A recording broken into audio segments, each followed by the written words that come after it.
Take a deep breath in. Hold it for, just a second. Yeah, don't hold it too long. Right, don't pass out. Now let it out.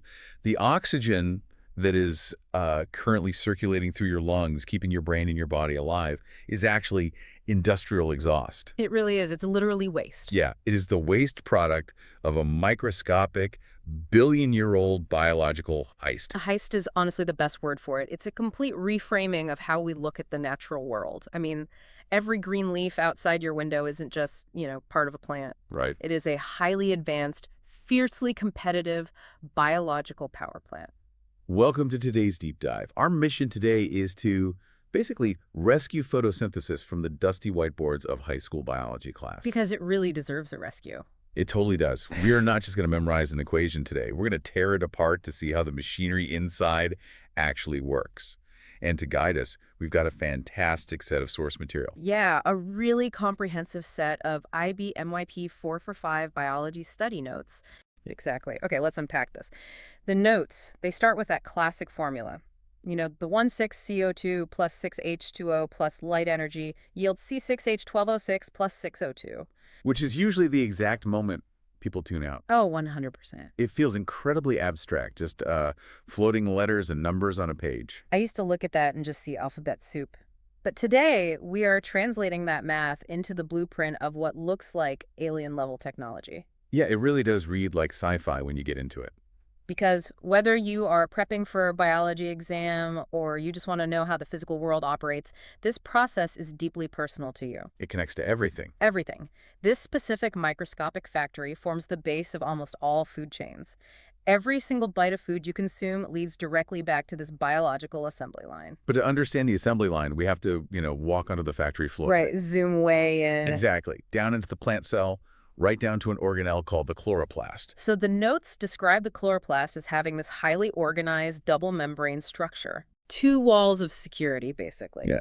You've got an outer membrane that's smooth and essentially acts like an open gate. It's highly permeable, letting small molecules drift in and out. But the inside is a different story. Very different. Right inside that is an inner membrane, and it's selectively permeable. It acts as a strict security checkpoint, just aggressively controlling what gets into the inner workspace. And that inner workspace, that's a fluid-filled matrix known as the stroma. The stroma, right. And the chemistry that happens in that fluid is remarkable. But before we get to the chemistry, we have to look at the architecture suspended inside it. Floating in the fluid. Yeah, floating within that stroma are these flattened, microscopic, disc-like sacs called thylakoids. Okay, this is where I started to see the whole alien tech vibe. Yeah. Because these thylakoids aren't just floating around randomly. No, they're highly organized. They are stacked into these massive vertical towers called grana. And when I read the description of these grana, my brain immediately went to a massive tech data center. Oh, that's a great comparison, like server racks. Exactly. You know how Google or Amazon, they stack servers vertically in giant racks to cram as much computing power into a warehouse as physically possible? Yeah, to maximize the space. The plant is doing the exact same thing with its light harvesting equipment.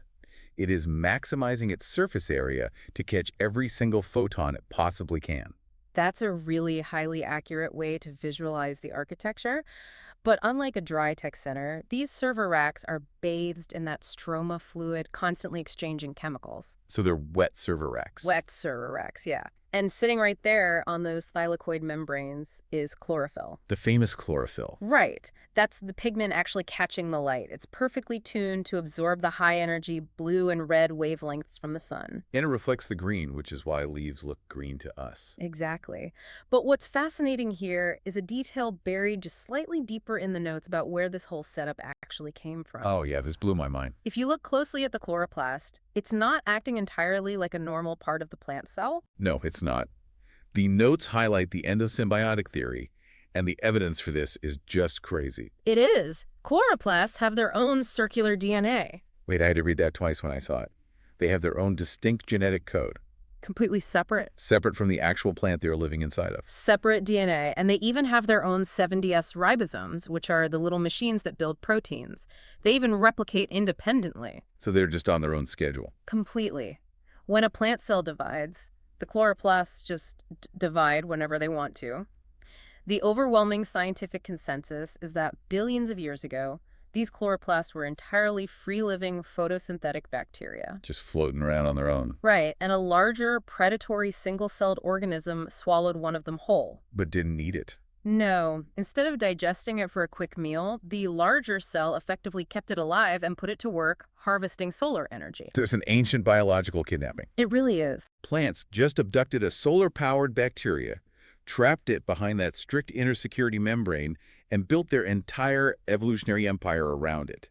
That is wild. It is the ultimate hostile takeover. Okay, so we have our kidnapped bacterial factory Right. with its server racks of chlorophyll ready to go. Let's look at the first station on the assembly line. The first shift. Right. The notes label this the light-dependent reactions, which I'm just going to call the day shift. The day shift is perfect because this stage strictly requires photons. Like, the factory doors only open when the sun hits those thylakoid membranes. Here's where it gets really interesting for me. The inputs listed here are water, light energy, and these two empty carrier molecules called NADP plus and ADP. The empty carriers, yeah. We need to talk about the mechanisms here because a lot of textbooks just say, light hits the leaf and makes energy, but the physics of it is chaotic. It is incredibly violent at a microscopic level. A photon of sunlight physically strikes the chlorophyll molecule. It hits it with so much energy that the electrons inside the chlorophyll get overexcited. They get blasted out of place. Literally. They jump out of their atomic orbits and start racing down the membrane. Which immediately creates a chemical crisis for the plant. Right, because it's missing parts now. Exactly. You now have a chlorophyll molecule that is missing electrons. It is highly unstable, and it is desperate to replace them. It needs to fill that hole. Yeah. And where does it find them? In the water that the plant pulled up from its roots. Right. The notes detail this process called photolysis. Photo meaning light. Lysis meaning to split apart. To physically break it. The chlorophyll is so desperate for electrons that it uses that solar energy to violently rip the water molecules, the H2O, completely apart. It just shreds them. It steals the electrons from the hydrogen, and it discards the oxygen. I want to pause on that discarded oxygen for a second because earlier you called it industrial exhaust. Yeah, just waste. The sheer scale of this microscopic violence is staggering. Every single plant on Earth is ripping apart water molecules just to steal tiny electrons to keep their server racks running. And the oxygen they spit out in the process. That is the sole source of the breathable atmosphere that keeps you, me, and almost every animal on this planet alive. We owe our entire existence to a plant's trash. We really do. So the plant steals the electron. What is it actually doing with it? The notes say the output of the day shift are two molecules, ATP and NADPH. Charged carriers. I was trying to wrap my head around what these actually are, and the best way I can describe them is like biological springs and rechargeable batteries. That analogy holds up surprisingly well against the actual biochemistry. Take ADP. It's a molecule with two phosphate groups attached to it. The plant uses the energy from that stolen racing electron to physically shove a third negatively charged phosphate onto the molecule. Creating ATP. Right, because negative charges repel each other. Shoving that third phosphate on is like compressing a heavy physical metal spring and locking it into place. There's a lot of potential energy there. A massive amount of tension and energy stored in that chemical bond. And NADPH is just the molecule that physically catches and carries that highly energetic stolen electron. Like a literal battery. But notice what hasn't happened yet. Right, we're missing something. The sun is shining, water is being smashed, batteries are being charged. But the plant hasn't actually made a single drop of food. Not a calorie. Nope, it hasn't captured any carbon. It's just hoarding pure chemical energy. Which means we have a problem. You can't build a tree trunk or a strawberry or a new leaf out of pure electricity. You need physical mass. You need a solid structure. And that brings us to the second half of the factory floor, the Calvin cycle. The notes refer to this as the light-independent reactions. This process leaves the server racks entirely and moves out into the stroma, that fluid-filled inner space of the chloroplast. I actually have a major bone to pick with the terminology here. Oh, really? Yeah. Calling this light independent feels really misleading. The notes explicitly say requires light, no. But look at the inputs for this stage. Carbon dioxide, ATP, and NADPH. Right. Carbon dioxide and the two heavily charged batteries we just made. Since those batteries are strictly manufactured by the day shift, isn't it completely wrong to say this cycle is independent of light? If we connect this to the bigger picture, your frustration is totally justified. Thank you. It just seems wrong. It's a classic case of biological naming conventions missing the forest for the trees. The source material does include a parenthetical caveat. It says, no, indirectly. Ah, indirectly. Right. While photons of sunlight aren't directly striking the enzymes in the stroma, the Calvin cycle is utterly slaved to the outputs of the day shift. It relies completely on those batteries. Exactly. If the sun goes down or a dense cloud rolls in, the day shift stops making ATP and NADPH. And what happens to the cycle? Those reserves run dry in a matter of seconds, and the Calvin cycle grinds to a dead stop, regardless of whether it technically needs light itself. So it's essentially the night shift, but it can only do its job if the day shift actually delivered the parts. That's a great way to put it. And the main worker on this shift is an enzyme the notes call rubisco. Oh, rubisco. This is where the actual magic happens. The plant pulls carbon dioxide gas out of the air, an invisible, weightless gas. And rubisco's job is to grab that invisible gas and physically weld it onto a 5-carbon molecule called RuBP. We call this carbon fixation. It is literally fixing a gas into a solid state. Which is mind-blowing. It is. But if we are treating this like alien technology, we should probably mention that rubisco is actually a surprisingly clunky piece of machinery. Wait, clunky how? It seems like it's doing the most important job on Earth. It is, but it's famously inefficient. Really? Yeah, the notes focus on its primary role, but biologists know that rubisco is practically blind. Blind, like it can't see what it's grabbing. Basically, yeah. It frequently mistakes oxygen for carbon dioxide. Oh, that's not good. No, it's terrible. When it accidentally grabs an oxygen molecule, the plant actually has to waste a huge amount of its stored energy to fix the mistake and eject the oxygen. So it's just wasting those hard-earned batteries. Exactly. Because the enzyme is so flawed, plants compensate by just producing a massive amount of it. It's brute force it. Pretty much. Rubisco is arguably the most abundant single protein on the entire planet simply because it's so slow and prone to errors. Wow. So we have this incredibly abundant, slightly clumsy worker blindly grabbing its CO2. Trying its best. Right, trying its best. And when it finally gets a hold of one, it forces that single carbon onto the 5-carbon RoBP, making a 6-carbon chain. But the notes say that chain is incredibly unstable. Yeah, so unstable that it instantly snaps in half into 2 3-carbon molecules. And this is where the plant finally cashes in those batteries. Right. It pops the spring on the ATP, it releases the energy, it dumps the high-energy electron from the NADPH. Using all that stored solar power. It uses all of it to bend and reshape those 3-carbon molecules into something called G3P. G3P, right. The notes describe G3P as the final product of the cycle, which is then used to make glucose. When I was puzzling over this, I realized G3P is essentially just a biological Lego brick. A Lego brick. I like that. It's a stable, energy-rich 3-carbon chain. If you want to make a 6-carbon glucose molecule, you just snap 2 of those G3P Lego bricks together. And boom, you've just performed biological alchemy. Literally alchemy. You took sunlight, water, and invisible air, and you synthesized a physical, solid sugar. Out of thin air. Out of thin air. And that sugar can be burned for immediate energy or strung together into long chains of cellulose to build, the rigid trunk of a redwood tree. It is breathtaking when you realize the sheer scale of it. It really is. But no factory runs flawlessly all the time. Our slightly clumsy rubisco is pulling a shift. The server racks are violently splitting water. What happens when the external environment doesn't cooperate? Well, this is a crucial section in the study notes, limiting factors. Limiting factors, okay. The rate of photosynthesis is not a constant. It is bottlenecked by the environment. Right, it can't just go infinitely fast. Exactly.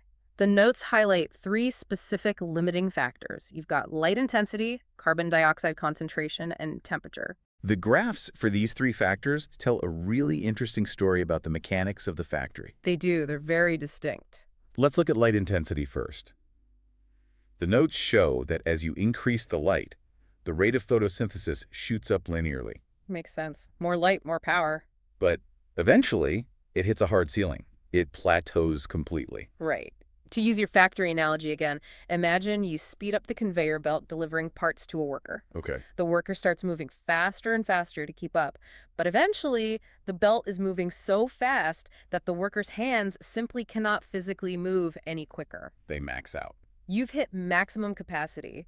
You can shine a blinding spotlight on the leaf, but if the chlorophyll molecules are already firing electrons at their absolute maximum physical limit, The extra light does absolutely nothing. nothing at all. And we see the exact same plateau with carbon dioxide concentration. The exact same shape on the graph.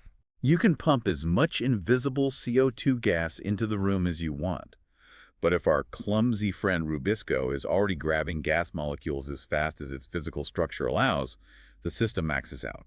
The factory is fully saturated. Right. But temperature, the third limiting factor, it behaves completely differently. It's not a plateau. No, it does not plateau. It forms a sharp bell curve. The mechanics of this are kind of terrifying for the plant. Truly terrifying. The notes state that the optimal temperature for the enzymes running this whole operation is between 25 and 35 degrees Celsius. That's the sweet spot. If it's too cold, the molecules are sluggish and they don't bump into each other enough to react. As it warms up, the rate climbs. But once you cross that 35-degree threshold, The factory doesn't just hit a maximum speed, it catastrophically crashes. it falls off a cliff. We have to look at what's happening to the workers here, the enzymes. Right. What's physically happening to them? Enzymes are complex, folded proteins. Their ability to do their job, like a key fitting into a lock, depends entirely on their specific physical 3D shape. The shape is everything. Everything. When the temperature gets too high, the kinetic energy literally shakes the enzyme apart. Oh, wow. The bonds holding its shape break down. We call this denaturing. So the heat is literally melting their tools. Essentially, yes. The lock changes shape, and the key no longer fits.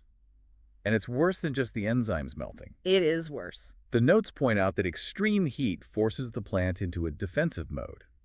To stop itself from completely drying out, the plant forcefully slams shut its stomata, which are the microscopic breathing pores on the underside of the leaf. Which instantly cuts off the intake of carbon dioxide. It's holding its breath. Right, the factory starves itself of raw materials just to prevent dying of thirst. The source material actually provides a brilliant way to visualize these bottlenecks in real And time. the Kabomba experiment. Yeah, they outline this classic biology experiment using an aquatic plant called kabomba. It's a great visual. You submerge a sprig of kabomba in water under a lamp. As it photosynthesizes, you can literally see the oxygen from the split water molecules forming visible bubbles that rise to the surface. It's incredibly elegant in its simplicity. It really is. You want to measure the rate of the factory, just sit there with a stopwatch and count the bubbles. Just count them. Move the lamp closer, the light intensity increases, and you watch the bubble rate speed up until it hits that plateau. So, what does this all mean in a real-world application? Well, let's think about a controlled environment. Right, let's take a highly controlled agricultural greenhouse. The farmers want maximum yield, so they pump the room full of artificial CO2. They want that rate up? They install massive high-intensity LED grow lights to push the factory to its absolute limit. But let's say heat wave hits, the cooling system fails, and the temperature inside that greenhouse spikes to 42 degrees Celsius. It wouldn't matter how much light or CO2 you provided at that point. It's over. The entire system would collapse. The enzymes denature, the stomata close, and the rate of photosynthesis plummets to near zero. The notes refer to this balancing act as interactive effects. Interactive effects, right. It's the idea that at any given moment, only one specific factor is the true bottleneck holding the entire system back. It is a phenomenal concept. In your greenhouse scenario, maybe light was the initial bottleneck. Right, so you add more light. So you turn up the LEDs, the rate of photosynthesis climbs, but then it plateaus. Why? Because something else is limiting it. Exactly, because now carbon dioxide is the new bottleneck. So you inject CO2 gas, the rate climbs again. And then it stops again. But eventually, the sheer heat generated by those massive LED lights pushes the room temperature past 35 degrees. Now, temperature is the limiting factor. It's biological whack-a-mole. It really is. Every time you clear a jam on the assembly line, the backlog instantly shifts down to the next station. And out in the wild, plants don't have farmers adjusting the dials. No, they're on their own. They are constantly battling these interactive effects every single second of the day as a cloud passes overhead, or the wind dies down, or the midday sun peaks. They're